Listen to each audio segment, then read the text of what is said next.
پتمنو لیدونکو ستړي مشئ، امریکایي بې پیلوټه الوتکو د کابل په څو ځایونو کې اپریشن کړی.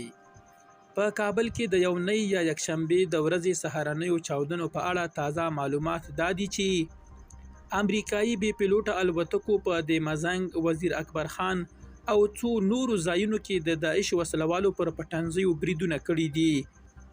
د ملي امنیت پخوانی مشر رحمت الله نبیل وایي له طالبانو سره د امریکا له لوري د دوحې لاسلیک شوي تړون پر بنسټ امریکایي بې پیلوټه الوتکو نن سهار کابل کې د داعش څو پټنځي په نښه کړل.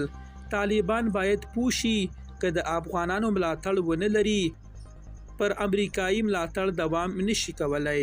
درنو لیدونکو له ملتیا مو مننه.